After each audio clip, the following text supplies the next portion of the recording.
The first legend of the ring appears in the Olympic Games of 688 BC. The ancient chronicles glorify the deeds of Melancomus from Caria, Diagoras of Rhodes idealized as a most fair fighter, Cleoxenus of Alexandria, who was never injured, and perhaps the most renowned, Theagenes of Thasos, who defeated more than 1,400 opponents in the arena.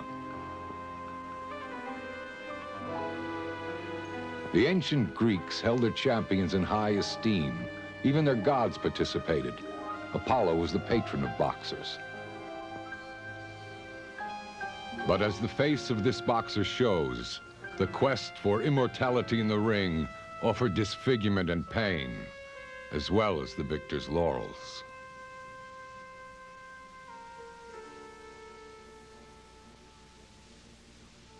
When the Romans conquered Greece and adopted much of their culture, they altered the games to their own tastes. Roman boxers now discarded the soft strips of oxhide used by the Greeks in favor of the cestus, a glove reinforced with iron and lead. Most losers died.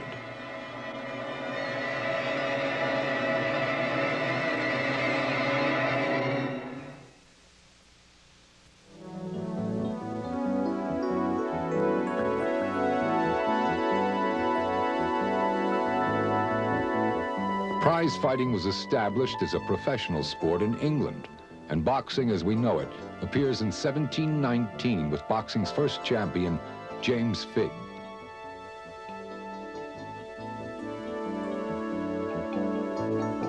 But modern boxing begins just following the turn of the century and the rise of the Galveston giant, Mr. Jack Johnson. On Boxing Day of 1908 in Sydney, Australia, Johnson caught up with Tommy Burns, the recognized champion of the day. Burns was not anxious to fight, but promoter Snowy Baker guaranteed Tommy $30,000, and the fight was on. Johnson cut up Burns so badly that the police stopped the bout in the 14th round, after they turned off the cameras. Johnson defended his title in 1909 against the great Stanley Ketchel, the Michigan assassin, in a scheduled 20-round bout. Johnson was just over 6 feet and weighed 210 pounds.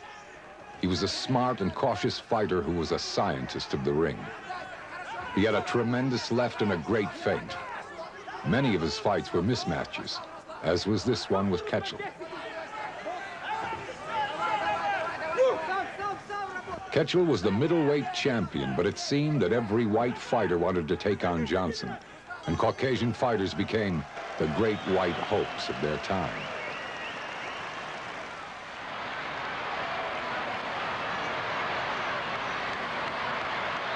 Before the fight, Ketchel had said some nasty things about Johnson, and the champion boasted he would punish Ketchel badly before finishing him off.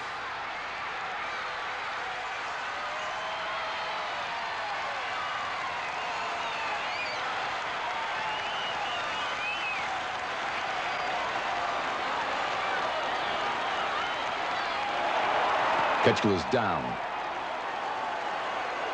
but he recovers quickly.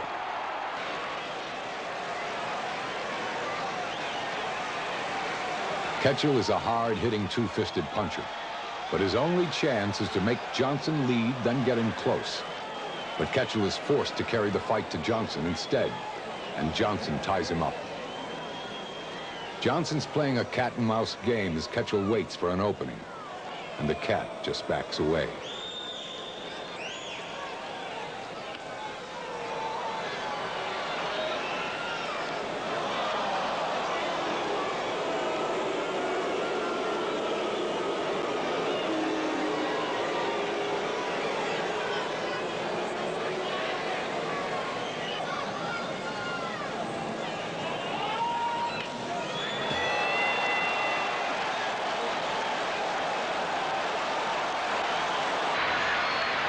Finally, at the start of round 12, Ketchel smashes the cautious champ with a killer right hand, and Johnson has to shake the cobwebs out of his head. Johnson reacts like a wounded beast. and quickly destroys his outmatched prey.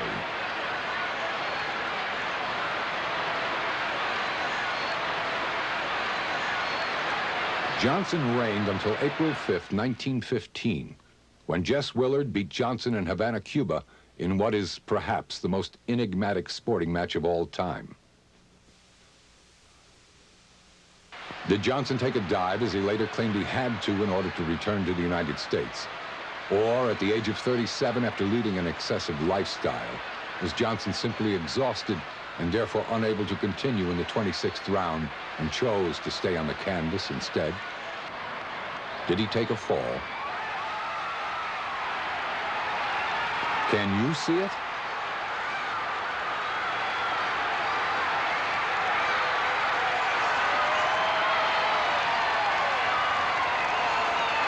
This ranks as the #1 question in the history of the sport.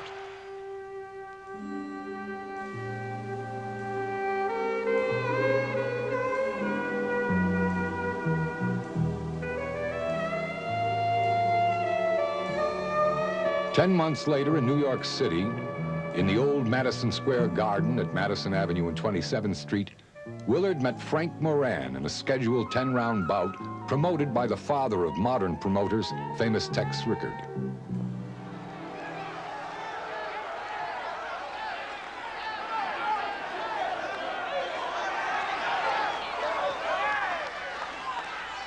It is ironic that Willard, who was a huge, slow-moving boxer, had defeated Jack Johnson, one of the greatest fighters of all time.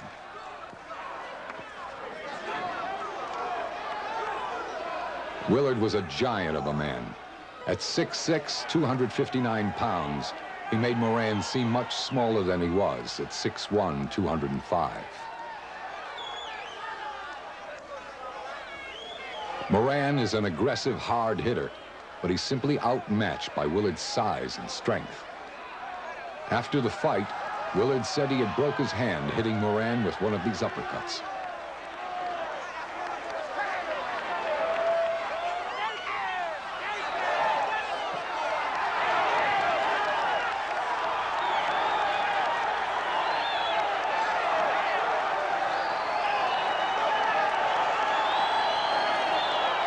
Round 2 ends, and the cornermen go to work cooling off their fighters. Moran begins round 10 in a fury, trying to reach Willard with overhand rights and lefts. Willard uses his longer reach to jab the smaller man and then clubs him with his right, but Moran is game and keeps moving.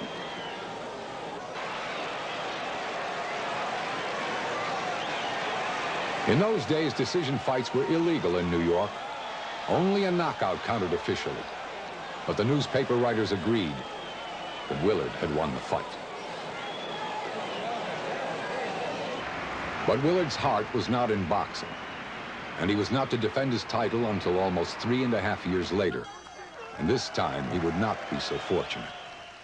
The man he faced was the Manasseh Mauler, Mr. Jack Dempsey.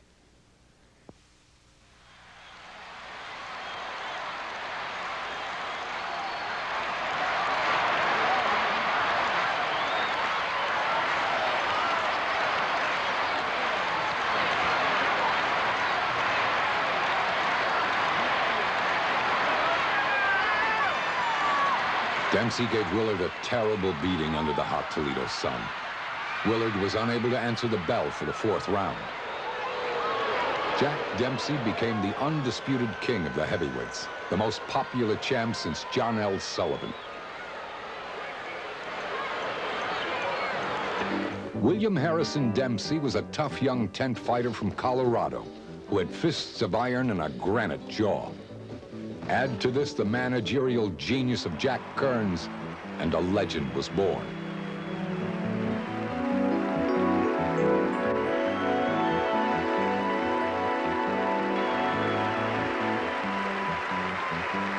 The golden era of boxing began when Dempsey met the Frenchman Georges Carpentier at Boyle's 30 Acres in New Jersey in a homemade wooden bowl in boxing's first $1 million gate.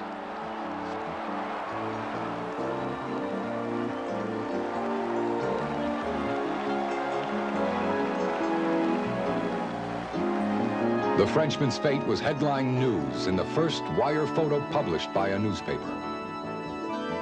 Luckily for us, the rise of motion pictures went hand in glove with modern boxing, offering accurate historical records of the great fighters as never before in history. Before the turn of the century, Thomas Edison was photographing fights in his Menlo Park studio. In 1893, James J. Corbett and Peter Courtney fought 6 rounds in the first fight ever recorded on film. After this, the motion picture camera became a fixture of the fight arena.